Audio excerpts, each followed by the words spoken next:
আমার বায়ান এই দুনিয়ার মধ্যে এক মশা রব্বুল আলামিন মশাটা প্রাণী, ওই মশা প্রাণীটা মহান আল্লাহ রব্বুল আলামিন দুনিয়ার মধ্যে বিনা প্রয়োজনে সৃষ্টি করেন নাই। ওই মশাটা ডাইরেক্ট হোক আর ইনডাইরেক্ট হোক আল্লাহ রাব্বুল আলামিন সৃষ্টি করেছেন মানব জাতির খেদমতের জন্য। বলেন আল্লাহু আকবার। এবার আপনাদের প্রশ্ন আসতে পারে, হুজুর মশা মানুষের কি উপকার করে, মশা আবার মানুষের কেমন খেদমত করে? এক জায়গায় বসে যদি চুপচাপ হয়ে থাকি মশার কামড়ে সহ্য করা যায় না, ঘরের বিছানায় শুইলে মশার যন্ত্রণায় শোয়া যায় না।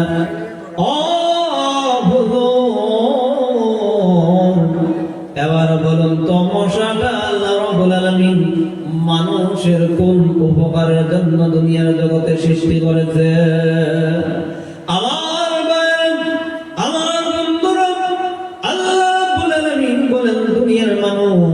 একটু গবেষণা করো, একটু ফিকির করো, একটু চিন্তা করো, একটু তালাশ করে বুঝো রে, এই দুনিয়ার মধ্যে আমি আল্লাহ রাব্বুল আলামিন যদি মশা সৃষ্টি না করতাম তাহলে বলেন তো মুসলমান বাপদানেরা, এই দুনিয়ার মধ্যে আপনার আমার মশারির কি কোনো প্রয়োজন ছিল? যদি মশা থাকতো না তাহলে আপনারা মশার টানা কেন? মশারের কোনো প্রয়োজন ছিল? মশারের কোনো প্রয়োজন ছিল না। এই দুনিয়ার মধ্যে আল্লাহ রাব্বুল আলামিন যদি মশা সৃষ্টি না করতেন তাহলে কয়লার কোনো প্রয়োজন ছিল না। এই দুনিয়ার মধ্যে আল্লাহ রাব্বুল আলামিন যদি মশা সৃষ্টি না করতেন তাহলে মশার মেডিসিনের কোনো প্রয়োজন ছিল না, মশারির কোনো প্রয়োজন ছিল না। এবার মুসলমান বাপদাদেরা আপনারা হিসাব করে দেখেন, তামাম পৃথিবীর মধ্যে আল্লাহ রাব্বুল আলামিন মশা সৃষ্টি করার কারণে দুনিয়ার জগতে লক্ষ লক্ষ মানুষ, দুনিয়ার জগতে হাজার হাজার মশারি কোম্পানির মধ্যে মানুষ কর্ম করে, মানুষ পরিশ্রম করে, শ্রম দিয়ে তারা ওই মশারি তৈরি করে টাকা রোজগার করার রাস্তা বের করেছে। বলেন আলহামদুলিল্লাহ। হাজার হাজার দোকানের মধ্যে দেখবেন বাগদাদেরা মশারি বিক্রি করে মানুষ, তারা টাকা ইনকামের একটা রাস্তা অবলম্বন করতেছে। কথা বলেন ঠিক কিনা?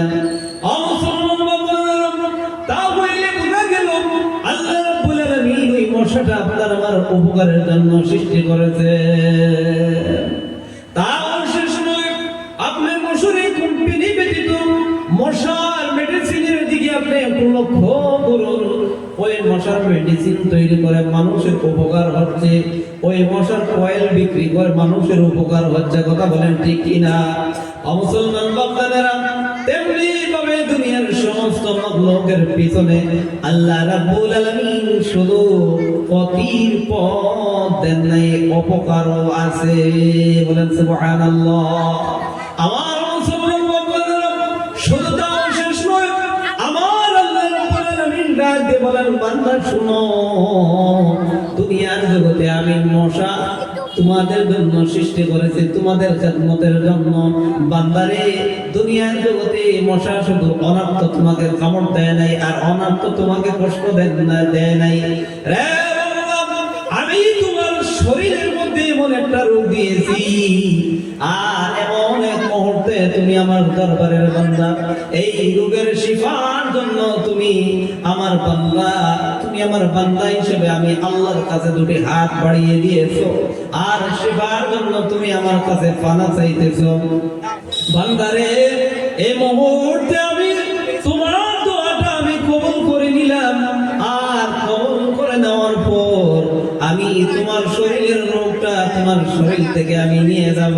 বান্দা সেই সময় আমি তোমার কাছে একটা মশা পাঠাই, আর ওই মশাটা পাঠানোর পর আল্লাহ আমি মশাকে অর্ডার করি, মশা যাও আমার বান্দাকে একটা কামড় মারো, আমার বান্দাকে কামড় মেরে বান্দার কাছ থেকে এক বিন্দু রক্ত নিয়ে দাও, আর ওই রক্তর বিনিময়ে রক্তর মাধ্যম দিয়ে আমি আল্লাহ রাব্বুল আলামিন আমার বান্দার শরীর থেকে আমি রূপটা সরাইয়ে দেই। বলেন সুবহানাল্লাহ, জোরে বলেন নারায়ে তাকবীর, নারায়ে তাকবীর, মাশাআল্লাহ।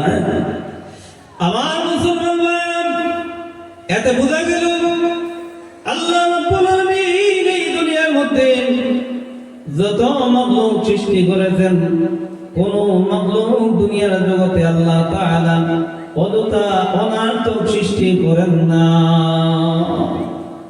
আমার মুসলমান ভাইরা, তাও শেষ নয়, আল্লাহর একজন ওলি ওনার অন্তরের মধ্যে আল্লাহর তামাম দুনিয়ার মাখলুকের প্রতি যখন চিন্তা এসে গেল, আল্লাহর সৃষ্টি জগতের প্রতি যখন আল্লাহর ওলি গবেষণা করতে লাগলেন, আল্লাহর ওলি যখন ওনার আল্লাহর সৃষ্টির প্রতি যখন খেয়াল নিয়ে আল্লাহর ওলির অন্তরের মধ্যে যখন চিন্তা এসে গেল, আল্লাহ রাব্বুল আলামিন কিভাবে একটা মাখলুক সৃষ্টি করেছেন, আর এই দুনিয়াটা আল্লাহ রাব্বুল আলামিন কিভাবে সাজিয়ে দিয়েছেন, এইভাবে গবেষণা যখন করতে থাকেন তখন ঈমানটা মজবুত হয়ে যায়, ঈমানের মধ্যে ঈমানি তাকওয়া এসে যায়।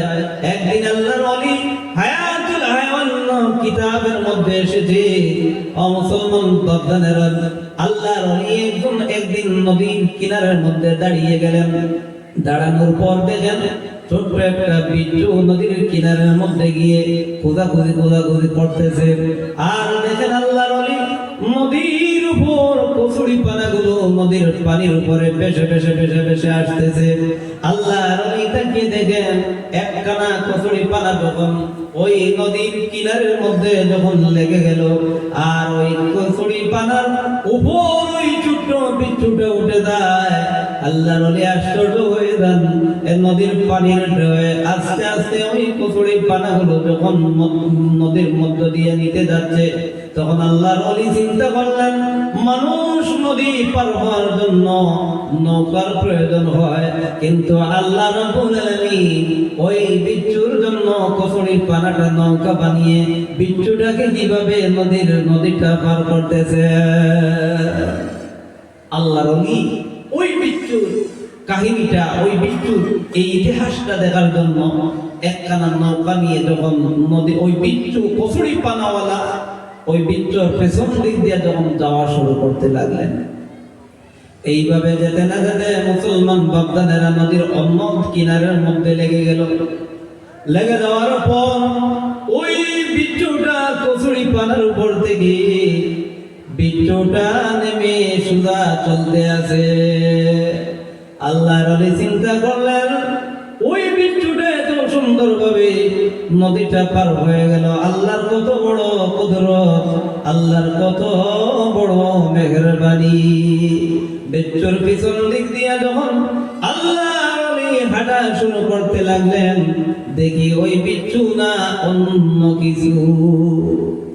আল্লাহর ওলি কিছুক্ষণ পর দেখেন এক গাছের তলায় গরমের দিন একজন রাখাল শুয়ে আছে, ঘুমিয়ে গেছে, আর ওই বিচ্ছুটা ওই রাখাল ছেলের দিকে রওনা দিয়েছে। আবার আল্লাহর ওলি তাকিয়ে দেখেন ওই বিচ্ছুটা রাখাল ছেলের পাশাপাশি যেতে না যেতে এমন একটা বিষাক্ত সাপ ওই বিচ্ছু ওই রাখাল ছেলেটার বুকের মধ্যে ওঠে, এমন ভাবে এই রাখাল ছেলেটাকে আঘাত মারার জন্য প্রস্তুত নিচ্ছে। আমার আল্লাহর ওলি চিন্তায় পড়ে গেলেন, এই মুহূর্তে যদি ওই রাখাল ছেলেটাকে আঘাত করে বিচ্ছু, তাহলে রাখাল ছেলেটা ক্ষতিগ্রস্ত হয়ে যাবে, বা সাপটা যদি আঘাত করে তাহলে রাখাল ছেলেটা ক্ষতিগ্রস্ত হয়ে যাবে। ওই রাখাল ছেলেকে সাপের আঘাত থেকে কিভাবে উদ্ধার করা যায়? মুসলমান বান্দানেরা হঠাৎ এইভাবে অন্তরের মধ্যে জল্পনা কল্পনা কল্পনা শুরু করার পর আল্লাহ নবী তাকিয়ে দেখেন হঠাৎ ওই রাখাল ছেলেটার বুকের সাপের উপর সাপের গর্দানের মধ্যে ওই ছোট্ট বিচ্ছুটা উঠে এমন ভাবে আঘাত করলো, সাপটাকে আঘাত করার সঙ্গে সঙ্গে ওই সাপটা জমিনের মধ্যে প্যারালাইসিস রোগীর মতো ডলে পড়ে গেছে। বলেন আল্লাহু আকবার। আল্লাহ যখন এই বিষয়ের প্রতি যখন চিন্তা করতে লাগলেন, আল্লাহ রাব্বুল আলামিন ওই ছোট্ট বিচ্ছুটাকে তো দুনিয়ার মধ্যে মানুষের অপকারের জন্য, দুনিয়ার মধ্যে মানুষের ক্ষতির জন্য পাঠান নাই, শুধু আল্লাহ রাব্বুল আলামিন ওই সাপের আঘাত থেকে বিচ্ছুটাকে পাঠিয়ে ওই সাপের আঘাত থেকে ওই ছেলেটাকে রক্ষা করে নিলেন। বলেন আল্লাহু আকবার। আমার মুসলমান ভাইরা, আমরা আবার বুঝতে পারলাম দুনিয়ার সমস্ত মাখলুকগুলো আল্লাহ রাব্বুল আলামিন সৃষ্টি করেছেন মানুষের খিদমতের জন্য, মানুষের উপকারের জন্য। আর তামাম জগতের মধ্যে আল্লাহ রাব্বুল আলামিন আসমানের নিচে জমিনের উপরে অসংখ্য অগণিত নিয়ামত পাঠিয়েছেন, সমস্ত নিয়ামতগুলো মানুষের উপকারের জন্য। বলে আল্লাহু আকবার। আল্লাহ রাব্বুল আলামিন বলেন, লাইন শাকারতুম লাযীদান্নাকুম ওয়া লাইন কাফারতুম ইন্না আযাবী লাশাদীদ। বলেন আল্লাহু আকবার। আল্লাহ রাব্বুল আলামিন বলেন, এই तमाम জগতের মধ্যে আমার যে সকল বান্দারা আমার দেওয়া নিয়ামত খাইয়া আমার শুকরিয়া আদায় করে, আমি সেই সকল বান্দাদেরকে আমার নিয়ামতগুলো আরো দ্বিগুণ বাড়িয়ে দিই। আর আমার যে সকল বান্দারা আমার জমিনের উপর আমার দেওয়া নিয়ামত খাইয়া আমার সঙ্গে নিমুখ হারামি করে, আমার সঙ্গে নাফরমানি করে, আমার জমিনের উপরে এসে নাফরমানি করে, আমি সেই সকল বান্দাদের কাছ থেকে আমার নিয়ামতগুলো ছিনিয়ে নিয়ে যাই। বলে নাউযুবিল্লাহ। আমার মুসলমান বান্দারা, আল্লাহ রাব্বুল আলামিন কেমন নিয়ামত এই দুনিয়ার জগতে আপনাকে আমাকে দিয়েছেন, আমরা অতি সংক্ষিপ্ত আকারে নিয়ামতগুলোর বর্ণনা উপস্থাপন আপনাদের সামনে করব। আমার মুসলমান বান্দারা, দুনিয়ার মধ্যে মানুষ জাতিকে আল্লাহ রাব্বুল আলামিন অসংখ্য অগণিত নিয়ামত দিয়ে দুনিয়াটাকে সাজিয়ে দিয়েছেন, ভরপুর করে দিয়েছেন। রাব্বুল আলামিন এই দুনিয়ার মধ্যে এত বড় নিয়ামত আপনার আমার জন্য আল্লাহ তাআলা বাতাস দিয়েছেন। ও মুসলমান বান্দারা, আমরা এই বাতাসের কত মূল্য, এই বাতাসের কত দাম, এই বাতাসটা আপনার আমার জন্য কত বড় নিয়ামত, সেটা আমরা যদি একটা এক্সাম্পল দেই তাহলে সহজে বুঝে যাব। মুসলমান বান্দারা, কোন মানুষ যখন অসুস্থ হয়ে যায়, অসুস্থ হওয়ার পর ওই লোকটাকে যদি জিপি হসপিটালের মধ্যে নেন আর তাকে যদি আপনি অক্সিজেন ব্যবহার করতে থাকেন, ডাক্তার যদি ওই রোগীটাকে অক্সিজেনের অর্ডার করে দেয় আর ওই রোগীকে যদি অক্সিজেন দিতে থাকেন, তাহলে বলুন তো ওই রোগীকে যখন আপনি 10 কিলো অক্সিজেন দিবেন, অক্সিজেনের দাম, অক্সিজেনের বিল কত টাকা দেয়া লাগবে? আমার ভাইরা, আমরা এই দুনিয়ার মধ্যে সর্বক্ষণ সর্বদা আমরা আল্লাহর তৈরি অক্সিজেন ব্যবহার করতেছি, কথা বলেন ঠিক কিনা? আজ পর্যন্ত কোন মানুষ আমি পাইলাম না, দেখো আল্লাহ তাআলার তৈরি অক্সিজেন আমরা ব্যবহার করতেছি, কিন্তু ওই অক্সিজেনের বিল আমরা এই এজেন্সির মধ্যে, এই অফিসের মধ্যে দিয়ে আসছি। আপনারা দিচ্ছেন নি কোথাও? আল্লাহর তৈরি যে বাতাস আমরা সর্বক্ষণ শ্বাস প্রশ্বাস নিঃশ্বাস নিচ্ছি, আপনারা দেন নি কোথাও? বিল দেওয়া লাগে? লাগে না। আমার মুসলমান বান্দারা সেটার বিল আল্লাহ দুনিয়া থেকে নেন নাই, আপনাদের কাছ থেকে। আল্লাহ ফ্রিতে আপনাকে আমাকে 80 বছর হায়াত নামক সময় পর্যন্ত আপনার জন্য আল্লাহ রাব্বুল আলামিন অক্সিজেন ফ্রি করে দিয়েছেন। বলেন আল্লাহু আকবার। মুসলমান বান্দারা তাও শেষ নয়, আজকে এই যে সামিয়ানাটা, এই প্যান্ডেলটা যখন আমরা সাজাইলাম, আর এই প্যান্ডেলটা আলোকিত করার জন্য ইলেকট্রিকের প্রয়োজন হইল কিনা বলেন তো? এই ইলেকট্রিকের বিল দেওয়া লাগবে কিনা বলেন? আমরা যারা বাড়িঘরের মধ্যে বিদ্যুৎ ব্যবহার করতে থাকি, বলেন তো ওই বিদ্যুতের বিল যদি আমরা মাসে মাসে না ক্লিয়ার করি বা কয়েক মাস পরে যদি ক্লিয়ার করি, আমাদের কাছে নোটিশ আসে কিনা, বিদ্যুতের স্লিপ আসে কিনা বলেন তো? আমরা অবশ্যই বিদ্যুৎ দেওয়া লাগে, বিদ্যুতের বিল দেওয়া লাগে। আমার মুসলমান বান্ধবরা, আমার যুবক ভাইয়েরা, আল্লাহ রাব্বুল আলামিন ফ্রিতে আপনাকে আমাকে এমন একটা আলো দিয়ে, সূর্য নামক আলোটা দিয়ে আল্লাহ রাব্বুল আলামিন এই দুনিয়ার জগতে, দুনিয়াটা যতদিন পর্যন্ত কায়েম থাকবে, আল্লাহ রাব্বুল আলামিন আপনার আমার জন্য ওই বিদ্যুৎ নামক সূর্যটা আল্লাহ রাব্বুল আলামিন আপনার আমার জন্য ফ্রিতে আলোর ব্যবস্থা করে দিয়েছেন। বলেন সুবহানাল্লাহ। তাও শেষ নয় মুসলমান বান্দারা, এই দুনিয়ার মধ্যে যদি পানি না থাকতো, তাহলে দুনিয়ার জগতের সমস্ত জানদার একটা সেকেন্ড বাঁচত না, মরে যেত। কথা বলেন ঠিক কিনা? পানি ছাড়া দুনিয়ার জগতে মানুষ বাঁচার মতন বা কোনো বস্তু বাঁচার মতন কোনো ক্ষমতা নাই। আল্লাহ রাব্বুল আলামিন এক একটা নিয়ামতের সম্পর্ক এক একটা নিয়ামতের সাথে রেখেছেন। মুসলমান বান্দারা, এক একটা এত বড় বড় মূল্য দুনিয়ার জগতে কোন নিয়ামত ছাড়া, আল্লাহর তৈরি কোন নিয়ামত ছাড়া আপনি দুনিয়ার মধ্যে বাঁচার কোনো ব্যবস্থা নাই। আল্লাহ রাব্বুল আলামিন এই দুনিয়ার মধ্যে পানি আপনাকে আমাকে দিয়েছে। ও মুসলমান বান্দারা, এই দুনিয়ার মধ্যে যদি পানি না থাকতো, আমরা দুনিয়ার মধ্যে থাকতে পারতাম না।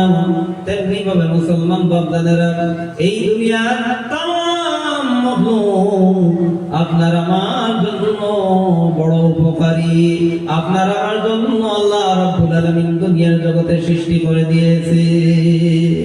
শুধুমাত্র আমরা আল্লাহর গোলামির জন্য আল্লাহ রাব্বুল আলামিন বলেন, আমি পানির ব্যবস্থা করে দিয়েছি, বাতাস দিয়েছি, সূর্যের আলো দিয়েছি, চন্দ্রের আলো দিয়েছি। দুনিয়ার জমিনে আমি অসংখ্য অগণিত নিয়ামত দিয়ে দুনিয়াটাকে আমি ভরপুর করে রেখেছি।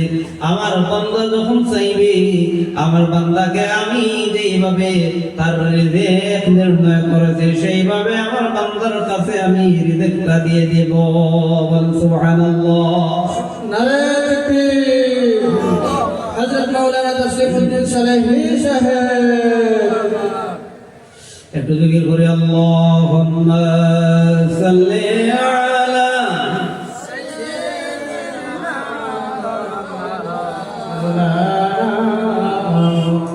ওয়া আলা আলি সাইয়্যিদিনা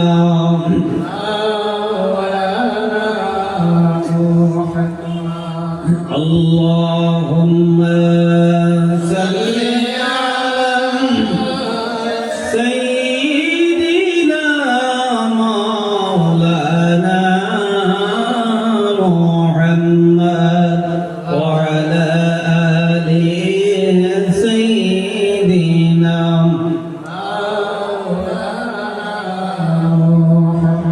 রহমতেরি নবী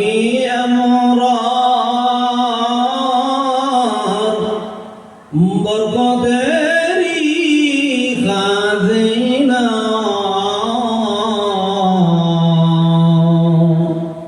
যার কদমের দুলি লাইগা ইয়াসরিফ হইল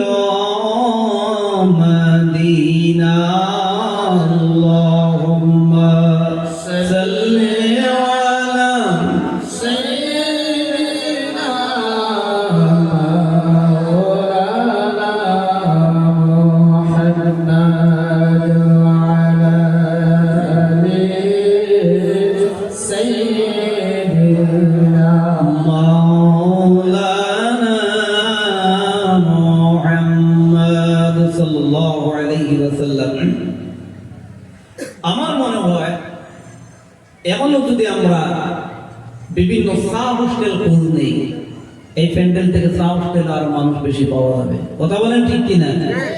কিয়ামতের দিন কঠিন ময়দানে মাহশর, এই সময়ের হিসাব প্রত্যেক মানুষকে দিতে হবে। প্রত্যেক মানুষকে এই নিয়ামতের হিসাব, নিয়ামত পাইলা, নিয়ামত খাইলা, নিয়ামত দ্বারা উপকৃত হইলা, দুনিয়ার সমস্ত মাখলুকগুলো তোমাদের উপকারের জন্য আমি দুনিয়াতে পাঠিয়েছি, সেগুলোর উপকার পাইলা, তোমাদের হায়াত নামের সময়টা কোন তাদের মধ্যে ব্যয় করেছো, জবাব দাও। আল্লাহর কাঠগড়া থেকে আমরা বাঁচার কোনো উপায় থাকবে না। আজকের এই আশা, আজকের এই বসা আমার জীবনের শেষ আশা এবং শেষ বসা হতে পারে। কথা বলেন ঠিক কিনা? দুনিয়ার মধ্যে কত রাজা, কত পয়লওয়ান, কত বাদশাহ, কতই ছিলেন বাহাদুর, আজ তাদের কোনো অস্তিত্ব নাই। কথা বলেন ঠিক কিনা? এই দুনিয়ার মধ্যে কত রাজা, কত প্রজা, কত বাদশাহ, কত জমিদার, কত এমপি, কত মন্ত্রী, কত মিনিস্টার ছিলেন, তারা দুনিয়া ছেড়ে অন্ধকার কবরের মধ্যে শুয়ে আছেন। বাবা দিগো, অন্ধকার কবরের মধ্যে গরু ছাগল ঘাস খায়, গরু ছাগল তাড়াইবার মতন কোন শক্তি নাই। কথা বলেন ঠিক কিনা? আসল মুসলমান, এই মুহূর্তে যাদের কানের মধ্যে আজকের মাহফিলের আওয়াজটা পৌঁছাবে মাইক যুগে, আমরা যদি প্রকৃত ইমানদার হই, প্রকৃত মুমিন হই, তাহলে একটা সেকেন্ড কোথাও আমরা দাঁড়াবো না, কোথাও ব্রেক মারবো না, সরাসরি প্যান্ডেলের ভিতরে তশরিফ নিয়ে আসবো। আমার বাবা দিলাম, আল্লাহ রাব্বুল আলামিন শুধু নিয়ামত, দুনিয়ার মধ্যে নিয়ামত দিয়েছেন, তাও শেষ নয়। আল্লাহ তাআলা আপনার আমার অঙ্গ প্রত্যঙ্গের হিসাব নেবেন। ও মুসলমান বাপদানেরা, দুনিয়ার মধ্যে আল্লাহ রাব্বুল আলামিন আপনাকে আমাকে মানুষ বানাইলেন, কিন্তু মানুষ বানানোর পর আল্লাহ রাব্বুল আলামিন আপনাকে আমাকে এত বড় বড় দামি দামি পার্টস দিয়ে সৃষ্টি করেছেন। কথা বলেন ঠিক কিনা? ও মুসলমান বান্দারা, আমরা যদি একটা গাড়ি খরিদ করি, আর ওই গাড়িটার যদি একটা পার্টস নষ্ট হয়ে যায়, আর ওই গাড়িটা যদি মেকানিকের কাছে নিয়ে যায়, শোরুমের ভিতরে যদি গাড়িটা ঢুকায়, একটা পার্টস চেঞ্জ করতে হইলে বুঝি নেই যে এই পার্টসের কত মূল্য। কথা বলেন ঠিক কিনা? মুসলমান বাপদানেরা, একটা বার আমরা খোঁজ নিলাম না যেই মানুষ ওই গাড়ি বানাইলো, আর মানুষের হাতের তৈরি গাড়ির পার্টস নষ্ট হইলে আমরা পার্টসের মূল্য খুঁজাই, পার্টসের মূল্য দেই, পার্টসকে প্রাধান্য দেই। কিন্তু যিনি আল্লাহ রাব্বুল আলামিন আপনাকে আমাকে দুনিয়ার মধ্যে বানাইলেন, তিনি আমাদের অঙ্গের মধ্যে কতগুলো পার্টস দিয়েছেন, ওই পার্টসের কেমন মূল্য আমরা একবার খোঁজ নেই না। রে মুসলমান বান্দারা, এই দুনিয়ার মধ্যে আমাদের সমস্ত অঙ্গ, যে পার্টসগুলো দ্বারা আল্লাহ রাব্বুল আলামিন সৃষ্টি করেছেন, এই পার্টসের কেমন মূল্য, এই পার্টসগুলোর কেমন গুরুত্ব, এই অঙ্গগুলোর কেমন দাম, আমরা বুঝে নেওয়ার জন্য আল্লাহ রাব্বুল আলামিন একটা দৃষ্টান্ত দুনিয়ার জগতে মানুষের মধ্যে দিয়ে দেয়। এই দুনিয়ার মধ্যে দেখবেন আল্লাহ তাআলা মানুষ সৃষ্টি করেছেন, হাত দিয়েছেন, পাও দিয়েছেন, চক্ষু দিয়েছেন, নাক দিয়েছেন, কান দিয়েছেন, ব্রেন দিয়েছেন, মুখ দিয়েছেন, জিহ্বা দিয়েছেন। আল্লাহ তাআলা কথা বলার মতন তার জবানের মধ্যে শক্তি দেন নাই। এমন মানুষ আছে কিনা বলেন? আছে কিনা বাবারা? এমন মানুষ দুনিয়ার মধ্যে পাওয়া যায়। ওই মানুষকে আপনাদের ভাষায় কি বলেন? বোবা। এবার বলেন তো, ওই বোবা ব্যক্তির সমাজের মধ্যে কি বেলু বেশি না কম? বেলু বেশি না কম? আপনারা এবার যদি বলেন না হুজুর ওই বুবা ব্যক্তিটার অনেক বেলো, তাহলে আপনারা ওয়ার্ডের মধ্যে ওই বুবা ব্যক্তিটাকে একবার মেম্বার বানান তো। বানাইবেন নি কোথাও কোনো জায়গায় কোনো ওয়ার্ডের মধ্যে মেম্বার বুবা একজন ব্যক্তিকে? তাহলে মুসলমান বাপদাদের এতে বোঝা গেল বুবা ব্যক্তির সমাজের মধ্যে শুধুমাত্র তার জবান না থাকার কারণে, কথা বলার মতন শক্তি না থাকার কারণে আপনার সমাজের মধ্যে তাকে কোনো দান দেন না। যদি মনে কোন ব্যক্তি পাগল হয়ে যায়, তার ব্রেনটা নষ্ট হয়ে গেছে, রাস্তার মধ্যে হাঁটে, রাস্তার মধ্যে দাবা কুদায়, রাস্তার মধ্যে ঘুমায়, রাস্তার মধ্যে খায়, ও মুসলমান বাবারা, যেখানে সেখানে হাঁটে, যেখানে সেখানে বসে থাকে, যেখানে সেখানে ঘুমিয়ে দেয়, বাড়ি ঘরের খোঁজ খবর নেয় না, আবুল তাবুল কথা বলে আর ঘুরে বেড়ায়। এবার বলেন তো, তার আত্মীয় স্বজন যদি তার জন্য একজন পাত্রী দেন, আপনাদের এলাকা থেকে ওই পাগল ব্যক্তির জন্য আপনারা কি পাত্রী দিবেন? কারণ সে তো একটা মানুষ, কথা বলেন ঠিক না? তার তো সমস্ত অঙ্গগুলো ঠিক আছে, শুধু ব্রেনের মধ্যে সমস্যা, তাকে দিবেন না কেন? এতে বোঝা গেল মুসলমান বাবারা, ওই লোকটা সব অঙ্গগুলো ঠিকঠাক আছে, কিন্তু আল্লাহ রাব্বুল আলামিন তাকে নিয়ামত নামক এই ব্রেনটা দিয়েছেন। এই ব্রেনটার মধ্যে সমস্যা হওয়ার কারণে সমাজের মধ্যে তার দাম নাই, ঠিক কিনা? এতে বোঝা গেল মানুষের সমস্ত অঙ্গের মধ্যে ওই ব্রেনটাও হচ্ছে বহুত বড় দামি, বহু দামি একটা পার্ট। আমার যদি একটা মানুষের হাত না থাকে, ওই মানুষের হাত না থাকে, আর ওই মানুষটাকে যদি বলে ভাই গো আপনার বাড়ির মধ্যে আমি কাজ করব, আমাকে 600 টাকা রোজ আপনি দেবেন, আপনি বলেন তো মুসলমান বাপদানেরা 600 টাকা রোজ দিয়ে দুটি হাত নাই ব্যক্তিকে আপনি কাজের মধ্যে রাখবেন? রাখবেন নি? আপনারা মতো রাখেন, এই জন্য কথা বলেন না, রাখবেন না। এতেই বোঝা গেল মুসলমান বাপদানেরা, এই সমাজের মধ্যে দুটি হাত না থাকার কারণ আল্লাহ রাব্বুল আলামিন আপনার কাছে তার ভ্যালু কমিয়ে নিলেন। দুটি হাতের মূল্য আছে কিনা বলেন? আছে। আমার যে লোকটার পাও নাই, এই লোকটাকে আপনারা পঙ্গু বলেন, ওই লোকটার যেমন সমাজের মধ্যে দাম নাই।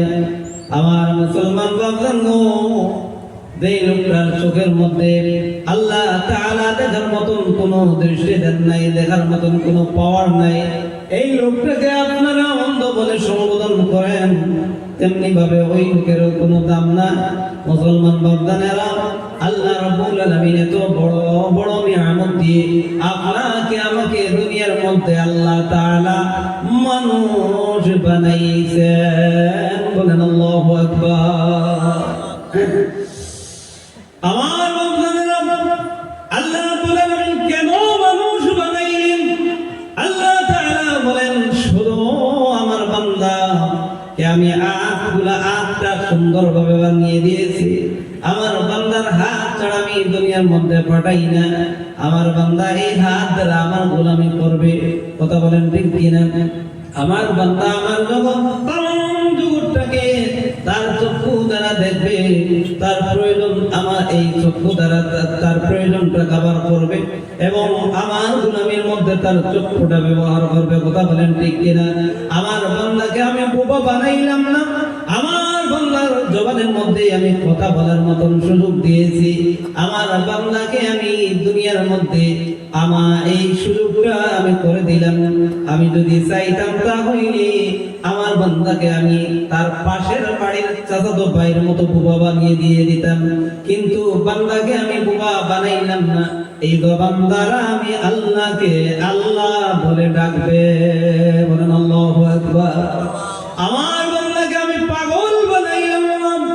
দুনিয়ার মধ্যে সুস্থ জ্ঞান দ্বারা আমি আল্লাহ রাব্বুল আলামিনকে চিনবে, আমার নবীকে সে বুঝবে এবং হারাম হালাল পথ নির্ণয় করবে। এই জন্য আমি আল্লাহ রাব্বুল আলামিন তাকে জ্ঞান নামক নিয়ামত দিয়ে দিছি।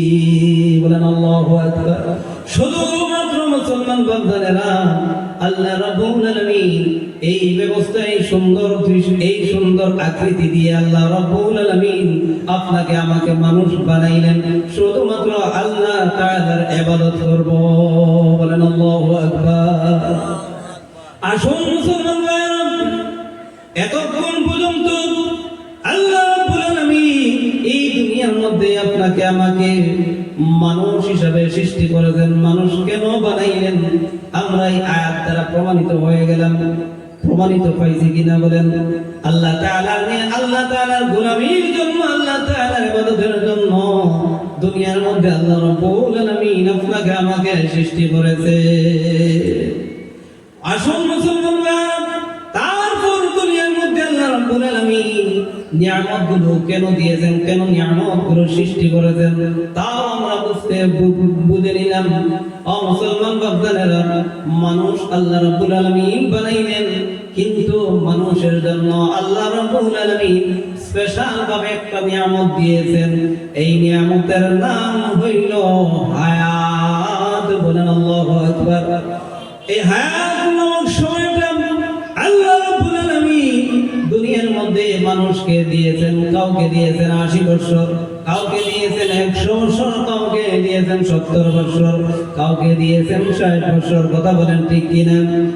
আল্লাহ রাব্বুল আলামিন আপনাকে আমাকে দুনিয়ার মধ্যে হায়াত নামক সময় দিয়েছে। যাকে দুনিয়ার মধ্যে যতদিন পর্যন্ত হায়াত নামক সময় দিয়েছেন, এই সময়টা যখন শেষ হয়ে যাবে, শেষ হয়ে যাওয়ার পর আপনার আমার জন্য আল্লাহ রাব্বুল আলামিন রেখেছেন আরো বড় একটা নিয়ামত। বলেন আল্লাহু আকবার। আসুন মুসলমান ভাই, আল্লাহ রাব্বুল আলামিন হায়াত কেন দিয়েছেন? সূরা মুলকের মধ্যে আল্লাহ রাব্বুল আলামিন বলেন, আল্লাযী খালাকাল মাউতা ওয়াল হায়াতা লিয়াবলুয়াকুম আইয়ুকুম আহসানু আমালা। বলেন আল্লাহু আকবার। আল্লাহ রাব্বুল আলামিন এই দুনিয়ার মধ্যে আপনাকে আমাকে হায়াত নামক সময় দিয়েছি। আমি বান্দার কাছ থেকে পরীক্ষা নিব। আর এই পরীক্ষাটা কিভাবে হবে? এই পরীক্ষাটা কিসের পরীক্ষা নেবেন? আল্লাহ রাব্বুল আলামিন বলেন, আহসানু আমালা। আমি এই দুনিয়ার মধ্যে বান্দার আমলের পরীক্ষা নেব। বলেন আল্লাহু আকবার। মুসলমান বান্দারা, এই হায়াত নামক সময়ের ভিতর থেকে আল্লাহ রাব্বুল আলামিন আপনার আমার কাছ থেকে পরীক্ষা নেবেন।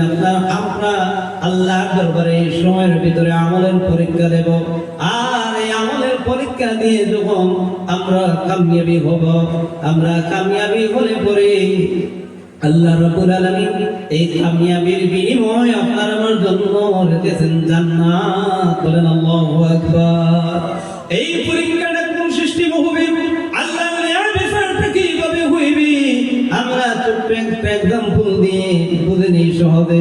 দুনিয়ার মধ্যে দেখবেন স্কুল কলেজ ইউনিভার্সিটি আছে। কথা বলেন ঠিক কিনা? স্কুল কলেজ ইউনিভার্সিটির মধ্যে দেখবেন গরিব পরিবার থেকে ছাত্র ছাত্রী এডমিশন নেয়। কথা বলেন ঠিক কিনা? দেখবেন ওই পরীক্ষার হলের মধ্যে গিয়ে, স্কুল কলেজের মধ্যে গিয়ে দেখবেন কোন ছেলে সন্তান গরিব, কোন ছেলে সন্তান ধনী, কোন ছেলে সন্তান দেখবেন স্কুল কলেজ ইউনিভার্সিটির মধ্যে কালো, কেউ বা ফর্সা, কেউ বা আপনার দামি পোশাক পরিধান করে পরীক্ষার হলের মধ্যে যায় বা স্কুলের মধ্যে যায়, কলেজের মধ্যে যায়। কারো হাতের মধ্যে দেখবেন দামি কলম, কারো হাতের মধ্যে দেখবেন কম দামি কলম, কারো পিঠের মধ্যে দেখবেন দামি ব্যাগ, কারো পিঠের মধ্যে কম দামি ব্যাগ। কোন কোন ছেলে সন্তান দেখবেন হোন্ডা বাইক নিয়ে স্কুল কলেজের মধ্যে যায়, পরীক্ষার মধ্যে যায়। কেউ বা দেখবেন গাড়ির মধ্যে দিয়ে গাড়ি দিয়ে যায়, কেউ বা পায়ে হেঁটে হেঁটে যায়। আল্লাহ রাব্বুল আলামিন এক একজনের এক একটা সিস্টেম করে রেখেছে। বলেন ঠিক কিনা?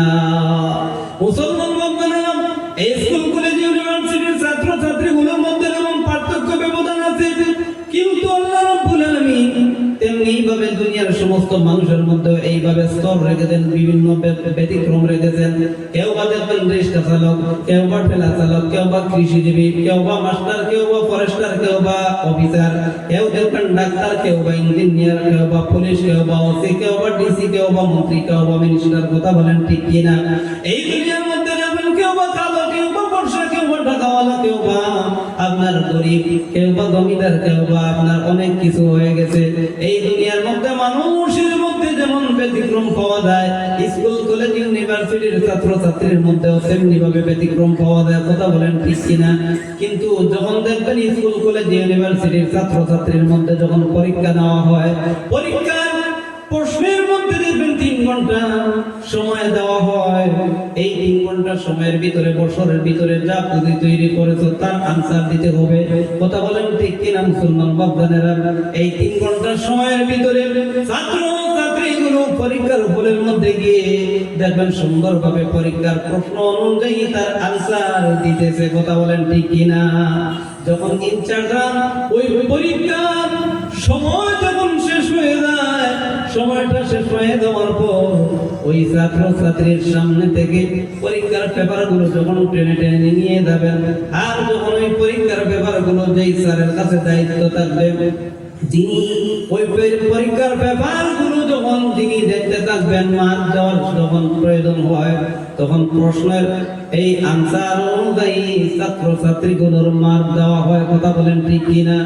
কোনো আজ পর্যন্ত কোথাও কোনো মাস্টার, কোনো প্রফেসর এমন কাজ, এমন ঘটনা আজ পর্যন্ত করেন নাই যে ওই ছেলেটা একজন রিক্সা চালকের ছেলে, ওই ছেলেটার যদি অভিযানটা ভালো হয় তাকে মার্ক একটু কম করে দেয়, কারণ সেটা রিক্সা চালকের ছেলে। এমন হয় ঘটনা আপনাদের এলাকায়? ওই ছেলেটা একজন ওসি সাহেবের ছেলে, ওই ছেলেটাকে একটু মার্ক বাড়িয়ে দেয়, কারণ সে একজন ওসির ছেলে। এমন কোন কাজ আজ পর্যন্ত কোন মাস্টার কখনো করেন নাই। ওই ছেলের সন্তানটা দেখতে বড় সুন্দর, এত ফর্সা, এত সুন্দর প্রকারম, ওই ছেলেকে একটু মার্ক বাড়িয়ে দেয়। আবার ওই ছেলে সন্তান কালো, গায়ের মধ্যে কম দামি পোশাক, হাতের মধ্যে কম দামি কলম, তাকে মার্ক কম দেয়। যদিও ভালো হয়েছে কিন্তু মার্ক কম দেওয়া হোক, এমন ঘটনা আজ পর্যন্ত করেন নাই। মুসলমান, তেমনি ভাবে আমার আল্লাহ রাব্বুল আলামিন এই দুনিয়ার মধ্যে থেকে আপনার আমার কাছ থেকে যে পরীক্ষা নিবেন, এই পরীক্ষার যখন হিসাব কিয়ামতের দিন কঠিন ময়দানে মাশর যখন নেওয়া হবে, দুনিয়ার মধ্যে কে এমপি ছিলেন, কে জমিদার ছিলেন, কে ওসি ছিলেন, কে ডিসি ছিলেন, কে ব্যারিস্টার ছিলেন, কে ফরেস্টার ছিলেন, কে মাস্টার ছিলেন, কে ইঞ্জিনিয়ার ছিলেন, কে কালো ছিলেন, কে বর্ষা ছিলেন, সেটা আল্লাহর দরবারে কোনো পার্থক্য থাকবে না। আল্লাহ রাব্বুল আলামিন দেখবেন আহসানু আমালা, আর চাইতে কার আমল বেশি সুন্দর। বলেন আল্লাহু আকবার। আল্লাহ রাব্বুল আলামিন যদি আপনি রিস্কা চালক হন, আর যদি আপনি দিন মজুর হন, যদি কালো হন, কালোর বড় মূল্য আল্লাহর কাছে থাকবে, ধনীর মূল্য থাকবে না, ডাক্তারের মূল্য থাকবে না। যদি তার আমল ভালো না হয়, সে যতই বড় অফিসার, যতই বড় এমপি, যতই বড় মন্ত্রী, যতই বড় দামি, যতই টাকাওয়ালা হোক না কেন, যতই ক্ষমতার বাহাদুরি হোক না কেন, আল্লাহর কাছে কোনো তার দাম তখন থাকবে না। বলেন আল্লাহু আকবার। আমার মুসলমান, এই জন্য আমরা আমলের পরীক্ষা দিব। আমরা দুনিয়ার মধ্যে হায়াত নামক সময়টা পেয়েছি, এই সময়ের ভিতরে যদি আমরা আমল সংশোধন করে দুনিয়া থেকে বিদায় নিতে পারি, তাহলে আল্লাহ রাব্বুল আলামিন তার বিনিময় আপনার আমার জন্য রেখেছেন জান্নাত। বলেন সুবহানাল্লাহ। আমার ভাইরা, এই দুনিয়ার মধ্যে আল্লাহ রাব্বুল আলামিন প্রত্যেক মানুষের কাছে বারবার সিগন্যাল পাঠান, বারবার মানুষকে সিগন্যাল দেন, সতর্কবাণী পৌঁছান, বারবার মানুষ তাদেরকে নোটিশ দিতে থাকেন। আল্লাহ রাব্বুল আলামিন, ও দুনিয়ার মানুষ, আমরা কিন্তু বুঝি না। যখন আফসোস করব,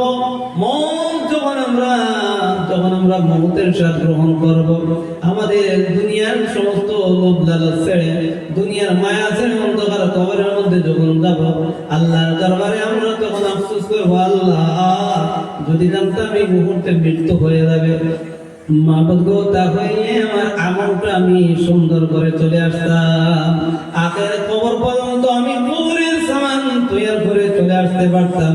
আল্লাহ রাব্বুল আলামিন তারই জবাবে বলবেন, বান্দারে দুনিয়ার মধ্যে আমি তোমাকে এতবার সিগন্যাল দিলাম, নোটিশ পাঠাইলাম, মেসেজ দিলাম, তাও কি বুঝতে পারো নাই? তখন বলবো, আল্লাহ গো, একটা মেসেজ দেখলাম না, একটা মেসেজ বুঝতে পারলাম না, একটা সিগন্যাল পাইলাম না, একটা নোটিশও পাইলাম না। কি নোটিশ, কি সিগন্যাল, কি মেসেজ পাঠাইলেন গো আল্লাহ? আল্লাহ রাব্বুল আলামিন বলবেন, বান্দারে তোমাদেরকে আমি ইনডাইরেক্ট ভাবে দুনিয়ার মধ্যে আমি সিগন্যাল দিয়েছি, নোটিশ দিয়েছি। আল্লাহ তাআলা তখন বলবেন, বান্দা শোন, দুনিয়ার মধ্যে যখন তুমি যুবক ছিলা, বলো তোমার মাথার চুলগুলো কি রঙের ছিল, মুখের দাড়িগুলো কি রঙের ছিল, চোখের ভুরুগুলো কি রঙের ছিল? তখন জবাব দিল বান্দা, আল্লাহ গো, তখন আমি যখন জওয়ান ছিলাম তখন আমার মুখের দাড়ি, চোখের ভুঁড়ি, মাথার চুলগুলো ছিল কালো। আল্লাহ বলবেন, বান্দারে যখন তোমার এই কালো চুলটা সাদা হয়ে গেল, কালো মুখের দাড়িটা সাদা হয়ে গেল, চোখের ভুরুটা যখন সাদা হয়ে গেল, বান্দা তার মধ্যে আমি আল্লাহ তোমাকে সিগন্যাল দিয়েছি, তুমি বুঝতে পারো না। আল্লাহ বলবেন, বান্দা সতর্ক হয়ে যাও, সাবধান হয়ে যাও, দুনিয়ার মধ্যে আমি তোমাকে যে হায়াত নামক সময়টা দিই, এই দুনিয়ার মধ্যে আমি পাঠিয়েছি রে বান্দা, তোমার এই হায়াত নামক সময়টা আস্তে আস্তে শেষ হয়ে যাচ্ছে। আমার বাবারা, আমরা যখন জোয়ান থাকি, জোয়ানটি যখন চলে যায়, যখন আমরা দুর্বল হয়ে যাই, আল্লাহ তাআলা বলবেন, বান্দা তোমার গায়ের চামড়াটা ছিল বড় ফুটফুটে সুন্দর চামড়া, বান্দারে যখন তোমার শরীরের চামড়াগুলো জমে গেল, তার মধ্যে আমি আল্লাহ তোমাকে নোটিশ জারি করেছি, বান্দা খবরদার, সাবধান, গুনার কাজের মধ্যে তুমি আর সময়টাকে নষ্ট করবে না। বান্দা তোমার সুন্দর চামড়া আজকে জমে যাচ্ছে, কুসকুস হয়ে যাচ্ছে, বান্দা সতর্ক হয়ে যাও, আমি আল্লাহর প্রতি তোমার অন্তরের মধ্যে তাকওয়া নাও, আর আমি আল্লাহর গোলাম হয়ে দুনিয়া থেকে যাও।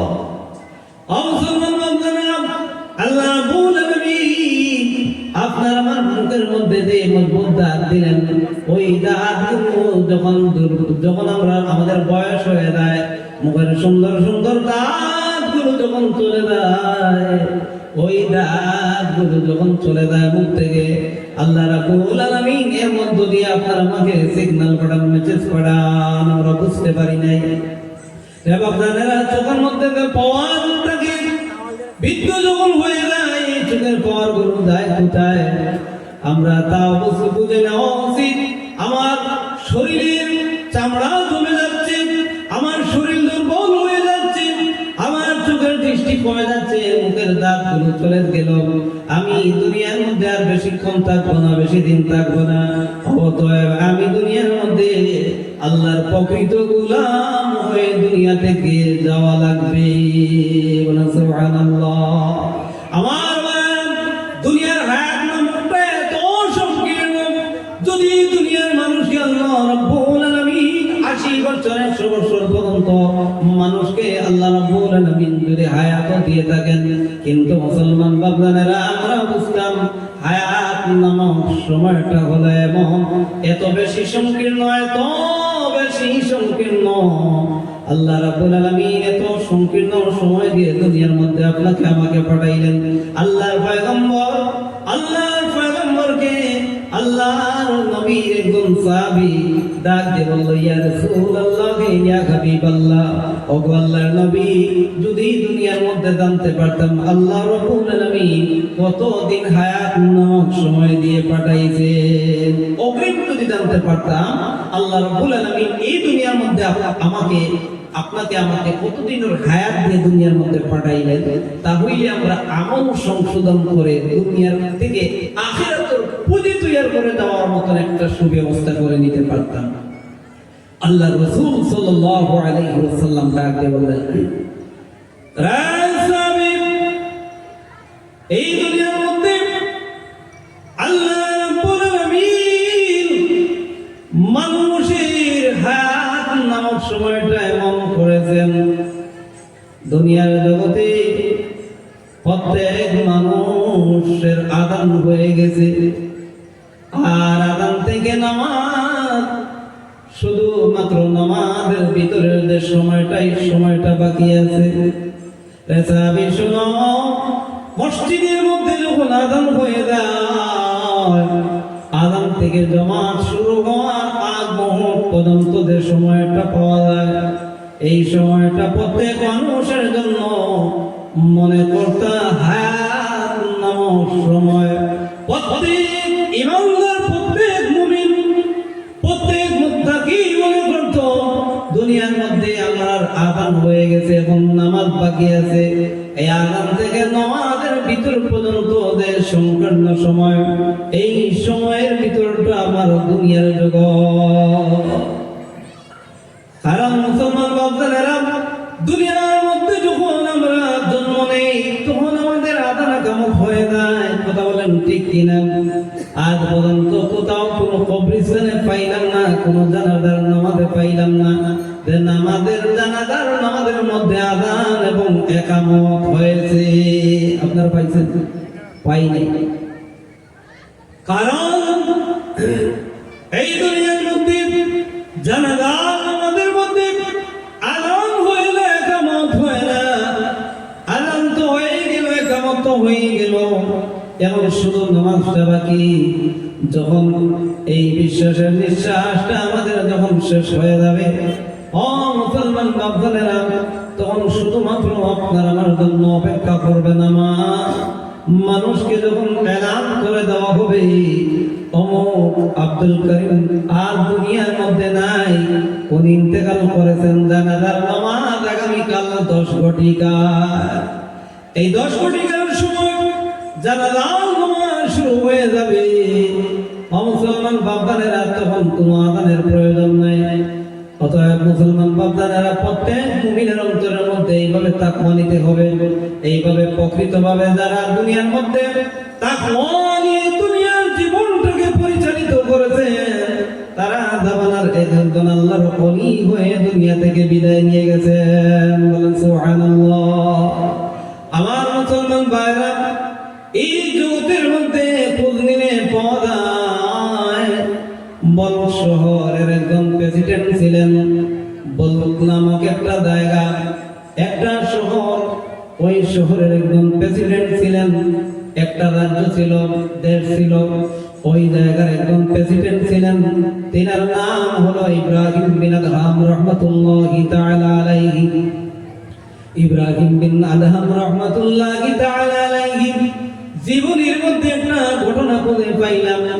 বাদশা ইব্রাহিম বিন আদহাম রহমাতুল্লাহি তাআলা আলাইহি তার রাজত্বের মধ্যে হঠাৎ একদিন অন্তরের মধ্যে চিন্তা আসলো, আল্লাহ রাব্বুল আলামিন এই রাজ্যের একজন প্রেসিডেন্ট আমাকে বানাইলেন, আমাকে এত সম্মান দিলেন, আমাকে এই সম্মানের চেয়ারে বসার মতন আল্লাহ রাব্বুল আলামিন সুযোগ করে দিলেন।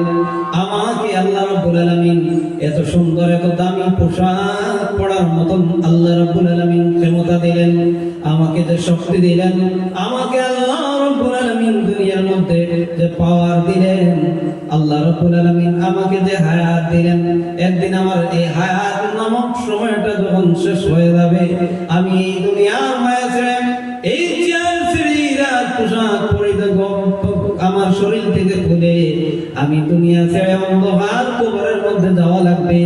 আমি অন্ধকার কবরের মধ্যে কি নিয়ে যাব? বাদশা ইব্রাহিম বিন আদহামের অন্তরের মধ্যে এইভাবে চিন্তা এবং চেতনা, ইমানি জোশ পয়দা হয়ে গেল, অন্তরের মধ্যে তাকওয়া এসে গেল, অন্তরের মধ্যে এইভাবে চিন্তা চেতনা কল্পনা শুরু হয়ে গেল। বাদশা ইব্রাহিম বিন আদহামের ইতিহাসের মধ্যে পাওয়া যায়, বাদশা ইব্রাহিম বিন আদহাম সারাটা দিন ক্লান্ত হয়ে একদিন রাতের গভীরে যখন ঘরের বিছানায় শুয়ে পড়লেন, বাদশার অন্তরের মধ্যে এইভাবে চিন্তা, এই মুহূর্তে যদি আমি দুনিয়া ছেড়ে অন্ধকার কবরের মধ্যে চলে যাই, তাহলে অন্ধকার কবরের মধ্যে আমি কি সামান নিয়ে যাবো? আমার তো এই পুঁজি নাই। বাদশাহ এইভাবে যখন কল্পনা করতে লাগলেন, বাদশার অন্তরের মধ্যে এইভাবে আল্লাহকে পাওয়া যায় কিভাবে, আল্লাহকে কিভাবে রাজি এবং খুশি করা যায়, বাদশাহ ইব্রাহিম বিন আদহাম এইভাবে কল্পনা মনের মধ্যে নিতে না নিতে হঠাৎ শুনেন ঘরের ছাদের উপর একজন লোক টুন টুন টুন টুন করে হাঁটে। ছাদ থেকে যখন এই আওয়াজ শুনলেন, বাদশাহ ইব্রাহিম বিন আদহাম ঘর থেকে বাদশাহ ইব্রাহিম বিন আদহাম ডাক দিয়ে বললেন, কে গো আমার ঘরের ছাদের উপর এইভাবে টুন টুন টুন টুন আওয়াজ দিয়ে হাঁটো? ছাদ থেকে আওয়াজ দিল, বাদশাহ ইব্রাহিম বিন আদহাম, আমি একজন রাখাল আপনার ঘরের ছাদের উপর আসছি। বাদশাহ ইব্রাহিম বিন আদহাম রাগান্বিত হয়ে গেলেন, ডাক দিয়ে বললেন, ও রাখাল, তোমার এত বড় সাহস কে দিল? আমি এই দেশের একজন বাদশাহ, আমার ঘরের ছাদের উপর তুমি এইভাবে গভীর রাতে হাঁটার পারমিশন তোমাকে কে দিল? বাদশাকে ডাক দিয়ে বলল, বাদশাহ, আমার একটা হারানো ঘোড়া তালাশ করার জন্য আপনার ঘরের ছাদের উপর আসলাম। বাদশাহ ইব্রাহিম বিন আদহাম আরো রাগান্বিত হয়ে ডাক দিয়ে বললেন, ও রাখাল, বলো তো, হাজারবার চেষ্টার পর কি মানুষের ঘরের ছাদের উপর হারানো ঘোড়া পাওয়া সম্ভব হয়? বাদশাকে ডাক দিয়ে বলল, ও বাদশাহ, যেমন মানুষের ঘরের উপর হাজারবার চেষ্টার পর হারানো ঘোড়া পাওয়া সম্ভব হয় না, ও বাদশাহ ইব্রাহিম বিন আদহাম, তেমনি ভাবে এই আরামের বিছানায় শুইয়া, এই আরামের বিছানায় শুয়ে শুয়ে এই রাজ চেয়ার আপনি দখল করে, গায়ের মধ্যে সুন্দর দামি পোশাক পরিধান করে, দুনিয়ার মধ্যে আপনার হায়াত নামক সময়টাকে ব্যয় করে আল্লাহর দান আপনার অঙ্গ প্রত্যঙ্গ গুলো দুনিয়ার কাদের মধ্যে দিয়ে, বাদশাহ ইব্রাহিম বিন আদহাম হাজারবার যদি চেষ্টা করেন আল্লাহকে কিভাবে পাওয়া যায়? পাওয়া সম্ভব হবে না। বাদশাহ ইব্রাহিম বিন আদহাম যতদিন পর্যন্ত আপনার এই চার আঙ্গুল কপালটা আল্লাহর পায়ের মধ্যে যতদিন পর্যন্ত এই কপাল দ্বারা সাজদা না করবেন, যতদিন পর্যন্ত আপনার এই কান দ্বারা আল্লাহর বাণী, আল্লাহর কোরআনের আওয়াজ যতদিন পর্যন্ত না শুনবেন, রাসূলুল্লাহর সুন্নাহ না বুঝবেন, বাদশাহ ইব্রাহিম বিন আদহাম যতক্ষণ পর্যন্ত আপনার জবান দ্বারা আল্লাহকে আল্লাহ বলে যতক্ষণ পর্যন্ত না ডাকবেন, বাদশাহ ইব্রাহিম বিন আদহাম আল্লাহর কোরআনকে যতক্ষণ পর্যন্ত আপনার এই জবান দ্বারা তেলাওয়াত না করবেন, বাদশাহ ইব্রাহিম বিন আদহাম আপনার নিয়ামত নামক এই ব্রেনটা আল্লাহর কাছে যতক্ষণ পর্যন্ত ব্যবহার না করবেন, আপনার হাত, আপনার পাও, আপনার জিহ্বা, আপনার সমস্ত অঙ্গগুলো দ্বারা আল্লাহর গোলামি যতদিন পর্যন্ত না করবে, ততদিন পর্যন্ত আমার আল্লাহকে পাওয়া সম্ভব হবে না। বলেন আল্লাহু আকবার। হযরত বাদশাহ ইব্রাহিম বিন আদহাম চিন্তায় পড়ে গেলেন, এত সুন্দর নসিহত, এত গুরুত্ব নসিহতটা কে শুনাইলো? এত আশ্চর্য কথাগুলো, দামি কথাগুলো আমাকে কে শুনাইলো? বাদশাহ ইব্রাহিম বিন আদহাম ঘর থেকে বের হয়ে ঘরের ছাদের উপর উঠে তালাশ করে কিছুই দেখেন না। আমার মুসলমান ভাইয়েরা, বাদশাহ ইব্রাহিম বিন আদহাম চিন্তায় পড়ে গেলেন।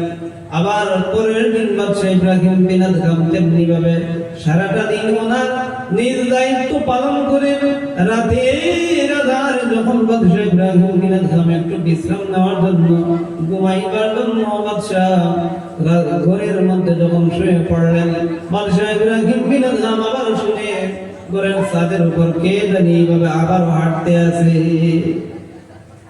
বাদশাহ ইব্রাহিম বিন আদহাম আবার যখন ডাক দিল, কে আমার ঘরের ছাদের উপর আবার এইভাবে টুনটুন শব্দ দিয়ে হাঁটু? ছাদ থেকে আবার আওয়াজ আসলো, বাদশাহ ইব্রাহিম বিন আদহাম, আমি এখন মুসাফির, আপনার ঘরের ছাদের উপর আসছি। হযরত বাদশাহ ইব্রাহিম বিন আদহাম যখন এই কথা শুনলেন ডাক দিয়ে বললেন, আরে বেটা মুসাফির, এত বড় সাহস, এত বড় ক্ষমতা তোমাকে কে দিল?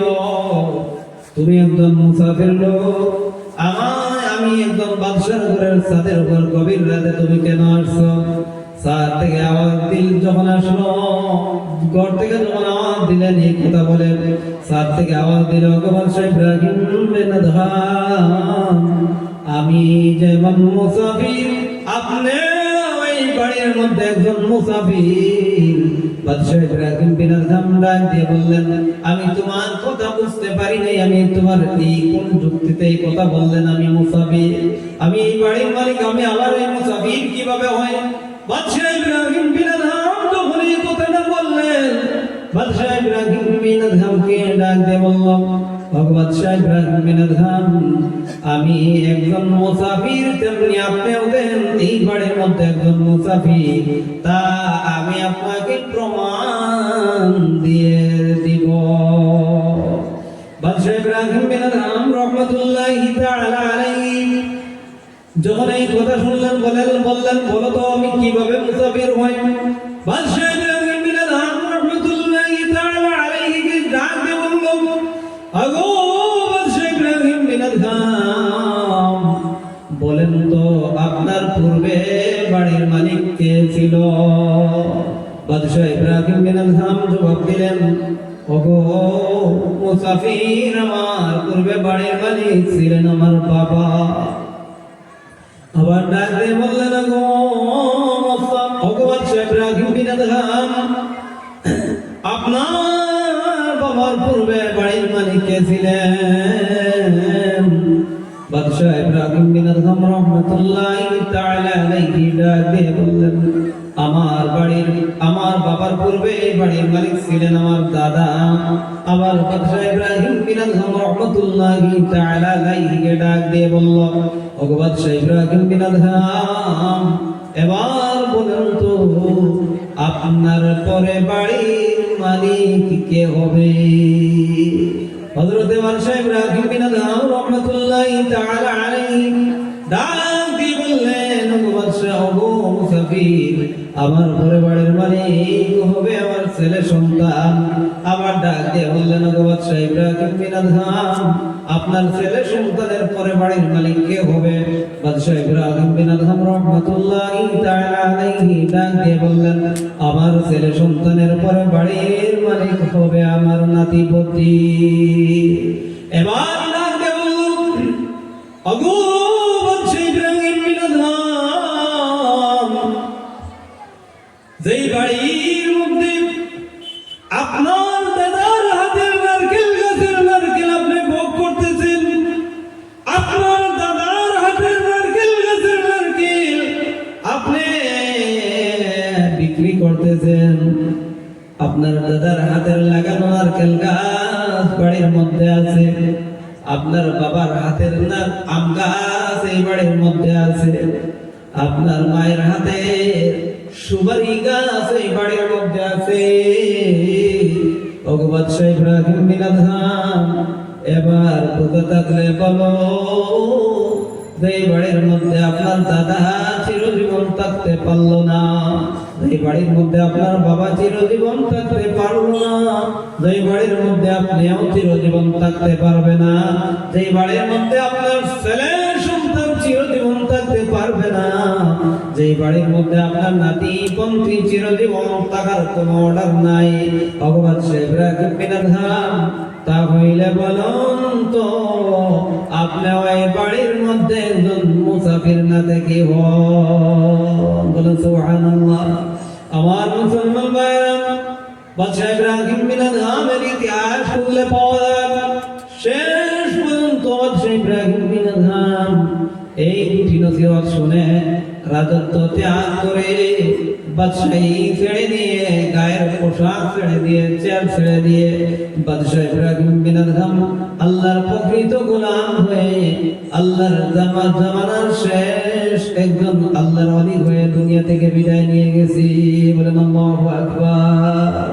আমার মুসলমান বান্দারা, এইভাবে যদি প্রত্যেক মানুষ অন্তরের মধ্যে তাকওয়া নিয়ে সাহাবায়ে কেরামদের জীবন তালাশ করে যদি সাহাবাওয়ালা জিন্দেগি গঠন করতে পারে, আল্লাহর ওলিদের চরিত্রের মতো, আল্লাহর ওলিদের জীবনী খুঁজে, আল্লাহর ওলিদের জীবনের মতন যদি আমলের মতন যদি আমল করতে পারে, কোরআন সুন্নাহ যদি অনুযায়ী তার জীবন যেমন চালিয়ে যেতে পারে, অন্তরের মধ্যে আল্লাহর প্রতি ডর নিয়ে, প্রত্যেকটা কাজের মধ্যে অন্তরের মধ্যে তাকওয়া নিয়ে প্রত্যেকটা আমল যদি সংশোধন করতে পারে, আপনিও তেমনি ভাবে আল্লাহর ওলি হয়ে দুনিয়া থেকে বিদায় নিয়ে যেতে পারবেন। বলেন আল্লাহু আকবার। আসুন মুসলমান মুমিনেরা, এই দুনিয়ার মধ্যে আল্লাহর ওলিগণ, আল্লাহর নবীগণ, আল্লাহর নবীগণের উম্মত যারা ছিলেন, আগের যুগে মুসা নবী, মুসা পয়গম্বরের কওম ছিল, আলাদা উম্মত ছিল।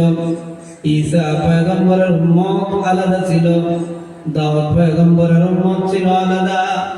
এইভাবে যুগের পর যুগ তাদের যুগে এক একজন নবীর যুগে, এক একজন পয়গম্বরদের যুগে তাদের উম্মত দুনিয়ার মধ্যে গুজরিয়ে গিয়েছে। শেষ সময় আখিরি জামানার নবী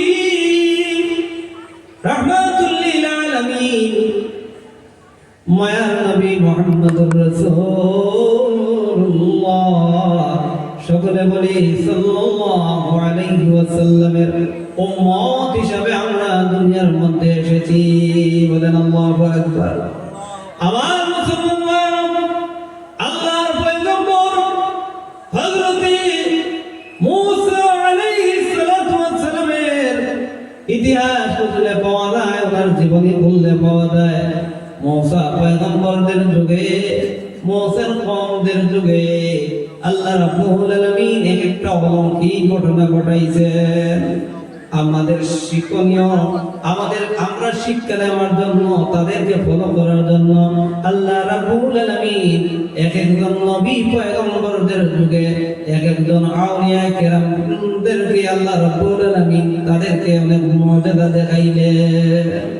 মুসলমান বান্দারা, আল্লাহ পয়গম্বর হযরতে মুসা কালিমুল্লাহ যখন তুর পাহাড়ের মধ্যে যখন রওনা দিলেন, আল্লাহ রাব্বুল আলামিন মুসা পয়গম্বরকে স্পেশাল ভাবে একটা ক্ষমতা দিয়েছিলেন। আল্লাহ রাব্বুল আলামিনের সঙ্গে সাক্ষাতের অনুমোদন আল্লাহ পয়গম্বর মুসা কালিমুল্লাহকে আল্লাহ রাব্বুল আলামিন স্পেশাল ভাবে সেটা ক্ষমতা দিয়েছিলেন। এই ক্ষমতার আর জায়গা ছিল, এই সাক্ষাতের জায়গা ছিল আল্লাহ রাব্বুল আলামিন অর্ডার করেছিলেন তুর পাহাড়। বলেন আল্লাহু আকবার। হযরত মুসা কালিমুল্লাহর জমানায় হযরতে মুসা পয়গম্বর যখন একদিন রাস্তার মধ্যে যখন রাস্তা দিয়ে রওনা দিলেন, তুর পাহাড়ের মধ্যে যাবেন, আল্লাহর সঙ্গে সাক্ষাৎ করবেন। মুসা পয়গম্বর যখন রওনা দিলেন, রওনা দেওয়ার পর রাস্তার মধ্যে দেখেন একজন যুবক দাঁড়িয়ে আছে। ওই যুবক ডাক দিয়ে বলল, ও মুসা পয়গম্বর, আপনি কই যান? আল্লাহর পয়গম্বর মুসা আলাইহিস সালাতু ওয়াস সালাম ডাক দিয়ে বললেন, আমি তুর পাহাড়ের মধ্যে যাচ্ছি, আল্লাহর সঙ্গে আমার দেখা হবে, আল্লাহর সঙ্গে কথা হবে, আল্লাহর সঙ্গে সাক্ষাৎ হবে। ও মুসা পয়গম্বর, বড় ভাগ্য আমার। ও মুসা পয়গম্বর, আমি জানি আপনি আল্লাহর সঙ্গে কথা বললেন, আল্লাহর সঙ্গে আপনার সাক্ষাৎ হয়, আল্লাহর সঙ্গে আপনার দিদার লাভ হয়। ও মুসা পয়গম্বর, আপনার জন্য আমি অপেক্ষামান। মুসা পয়গম্বর, আল্লাহ রাব্বুল আলামিন দুনিয়ার মধ্যে আমাকে এত দৌলত দিয়েছেন, এত মাল আল্লাহ রাব্বুল আলামিন আমাকে দিয়েছেন। এই মালের কারণে আমি আল্লাহকে ভুলে যাচ্ছি। এই মালের কারণে ও মুসা পয়গম্বর, আমি আল্লাহ থেকে অনেক দূরে চলে গেছি। ও মুসা পয়গম্বর, আমি চাই এখন আল্লাহকে কিভাবে পাওয়া যায়, আল্লাহকে নিকটবর্তী কিভাবে পাওয়া যায়, আর আমার এই মালগুলো কিভাবে কমতে থাকে, আমার মালগুলো কিভাবে কমবে। এই দুনিয়ায় আমি এখন পর্যন্ত কোনো মানুষ খুঁজে পাইলাম না এমন আল্লাহর বান্দা সে তার মাল কিভাবে কমে সেটা জানতে চায়, মাল কমানোর চেষ্টা করে, এমন কোন মানুষ নাই। যদি দেখবেন বিভিন্ন এলাকায় বিভিন্ন সমাজে আপনার দেখবেন অনেক সময় যদি 2টা গাড়ি হয় 4টা গাড়ি খেয়াল থাকে, কথা বলেন ঠিক না, 4টা গাড়ি চিন্তা ধারণা থাকে, 2 বিঘা জমি হইলে 10 বিঘা জমি করার খেয়াল থাকে, কথা বলেন ঠিক কিনা, দোকান একটা হইলে 2টা দোকানের ব্যবস্থা করতে থাকে। তাহলে মাল কখন আল্লাহ এমন কোনো বান্দা নাই যে মাল কমতো তা কোনো চেষ্টা কখনো করে নাই।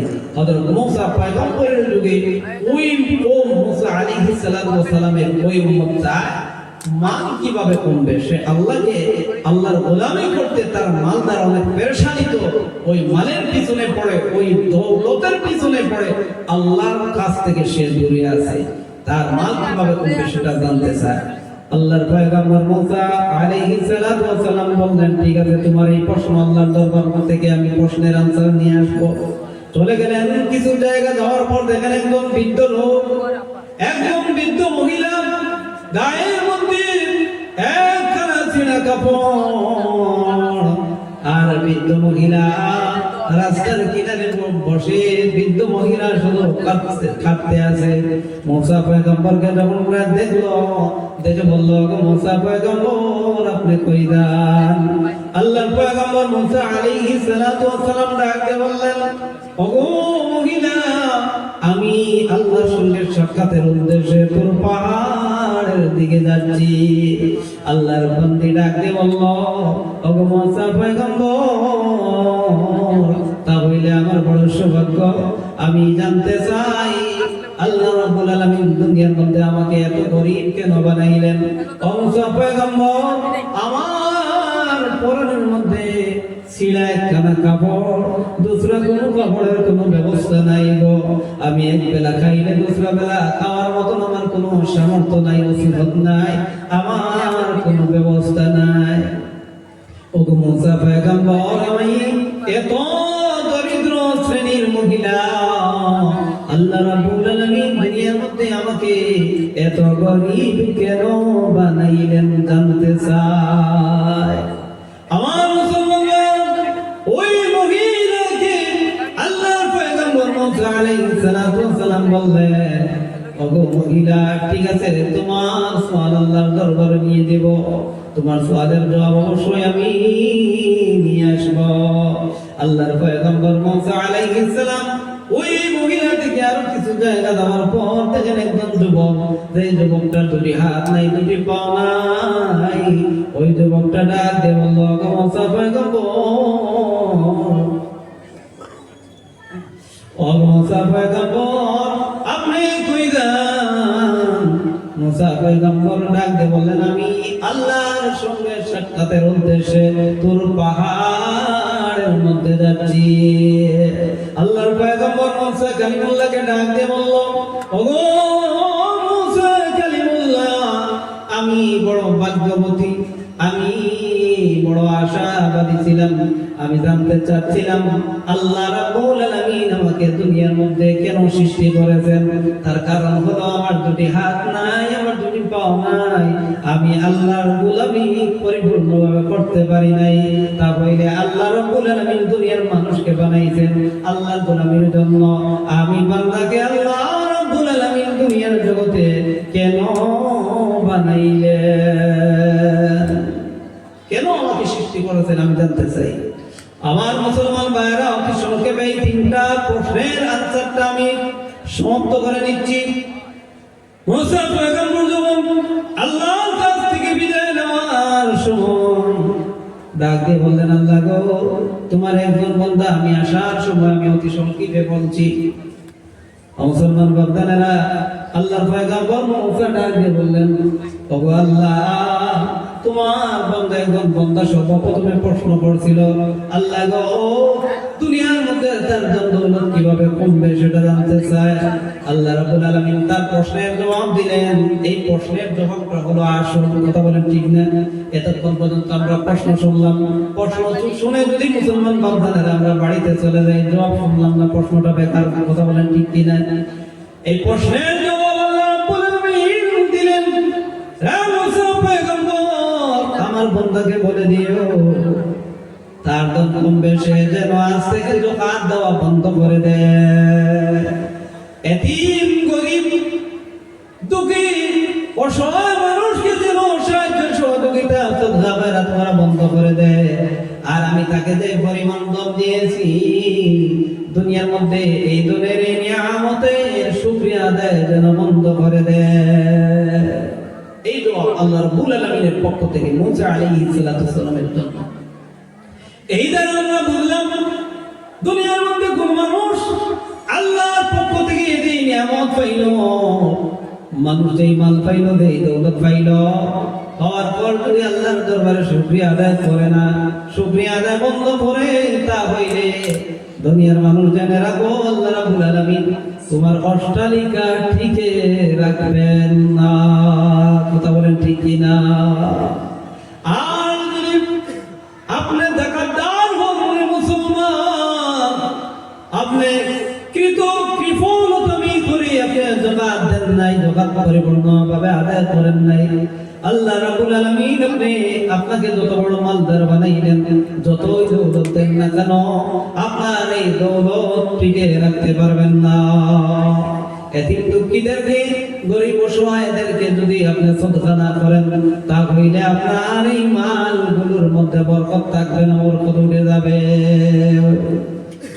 2 নম্বরে ওই মহিলাকে আল্লাহ রাব্বুল আলামিন অর্ডার করলেন, ও মুসা আমার বন্দিকে বলে দিও আমি দুনিয়ার মধ্যে তাকে যেই পরিমাণ বানাইছি, যেই পরিমাণ তাকে সামর্থ্য দিয়েছি, আমার বন্দি যেন তার উপর সবর করে থাকে, তার উপর শুকরিয়া আদায় করতে থাকে। বলেন আল্লাহু আকবার। ওই গরিব মহিলার